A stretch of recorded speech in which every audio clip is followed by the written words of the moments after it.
ఆదికాండము 50వ అధ్యాయము 21వ వచనం. ఆదికాండము 50:21వ వచనం. మరోసారి అందరు కలిసి చదువుదామండి ఈ వచనాన్ని. ఆదికాండం 50:21వ వచనం. కాబట్టి భయపడకుడి, నేను మిమ్మును మీ పిల్లలను పోషించదనని చెప్పి వారిని ఆదరించి వారితో ప్రీతిగా మాట్లాడెను. నేను మిమ్మును మీ పిల్లలను పోషించెదను. I will nourish you. Nourish you అని రాబడి. ఐ విల్ నరిష్ అంటే నరిష్మెంట్ అంటే పోషణ. నేను మిమ్మల్ని మీ పిల్లలను పోషిస్తాను. మొదటి పేతురు 2వ అధ్యాయము 3వ వచనం దయచేసి చదవండి. మొదటి పేతురు 2:3. నిర్మలమైన వాక్యమును పాలవలన మళ్ళీ చదవండి. కొత్తగా జన్మించిన శిశువులను పోలిన వారై నిర్మలమైన వాక్యమును పాలవలన ఆ పాలను అపేక్షించుడి. కాబట్టి ఇక్కడ అంటున్నాడు నిర్మలమైన వాక్యమును పాలవలన. మనమందరము పాలు దాగే చిన్నప్పుడు మనం బ్రతికాం, పాలతోనే మనల్ని పెంచారు. కాబట్టి మొదటిగా మనల్ని పాలతో ఎలా తల్లి మనల్ని పోషించిందో, ఎలా మనల్ని పెంచిందో బైబిల్ చెప్తుంది. క్రొత్తగా జన్మించిన శిశువులను పోలిన వారై నిర్మలమైన వాక్యమును పాలవలన. నిర్మలమైన వాక్యమును పాలు. కాబట్టి మనం ఎదగడానికి ఆత్మీయముగా ఆహారం ఏమిటంటే దేవుని వాక్యము. దేవుని వాక్యము. కాబట్టి నీవు ఎదగాలి అంటే చిన్నప్పుడు శిశువు జన్మించినాక ఖచ్చితంగా పాలు అవసరం. తల్లి పాలలో అన్ని పోషకాలు ఉన్నాయి.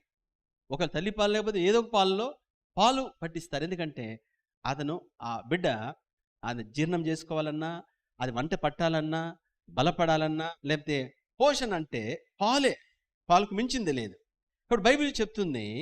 కాబట్టి మనం తిరిగి జన్మించిన తర్వాత, రక్షించబడిన తర్వాత దేవుని వాక్యం పాలతో పోల్చాడు. కాబట్టి దేవుని వాక్యం అనే పాలు. కాబట్టి మనం దేవుని వాక్యం అనే పాలు తాగుచున్నప్పుడు మనం ఎదగగలుగుతాం. కాబట్టి మనం ఎదగగలుగుతాం. బైబిల్ చెప్తుంది ఆ పాలను అపేక్షించుడి. సోదరుడా, సహోదరి, నీ ఆత్మీయ ఎదుగుదలకు వాక్యము అత్యవసరం. వాక్యం. కాబట్టి ఏ చర్చిలో, ఏ సంఘములో నీకు సరైన వాక్యం ఉందో ఆ సంఘంలో నువ్వు ఉండాలి. కాబట్టి మనము ఎలాగూ తల్లి పాలు త్రాగి మనం ఎదిగామో వాక్యం వింటూ రావాలి. వాక్యం వింటూ రావాలి. కాబట్టి పాలతో మనం స్టార్ట్ చేస్తాం. తర్వాత ఫారెక్స్ పెడతారు.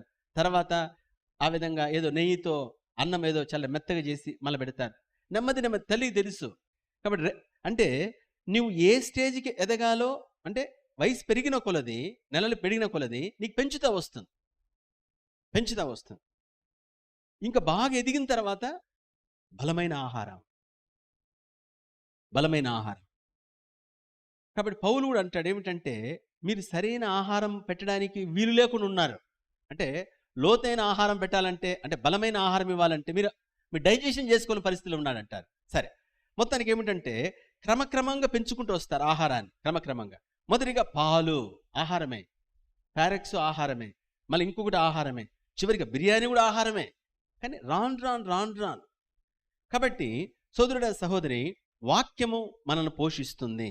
కాబట్టి మనము బలపడాలంటే, తర్వాత ఆత్మీయంగా ఎదగాలంటే ఖచ్చితముగా వాక్యం. మత్తయి సువార్త 4:4 చదవండి ఈ మాట. మత్తయి సువార్త 4:4. మనుష్యుడు రొట్టె వలన మాత్రము కాదు గాని దేవుని నోట నుండి వచ్చు ప్రతి మాట వలనను జీవించును అని వ్రాయబడి ఉన్నదని. మనుష్యుడు రొట్టె వలన మాత్రమే కాదు గాని దేవుని నోట నుండి వచ్చు ప్రతి మాట వలన జీవించును. అంటే మనల్ని జీవింపజేసే వాక్యం, మనం బ్రతికించే వాక్యం, మనల్ని పోషించే వాక్యం. కాబట్టి మన ఆత్మీయ పోషణ. కాబట్టి దేవుని మందిరము, తల్లి దేవుని మందిరము కాబట్టి మనల్ని పోషిస్తుంది. కాబట్టి తల్లికి దూరముగా ఉంటే చెప్పండి ఎవరికి నష్టం? శిశువుకి నష్టం. సరైన పోషణ దొరకదు నీకు. కాబట్టి సరైన పోషణ లేకపోతే నువ్వు బలహీనంగా ఉంటావు. దేవుని వాక్యము బలమైన ఆహారం. కాబట్టి దేవుని వాక్యం ద్వారా పోషించబడితే మనము ఎదగగలుగుతాం, బలపడతాం. సోదరుడ, సహోదరి, స్వచ్ఛమైన సరైన ఆహారము ఎదుగుదల.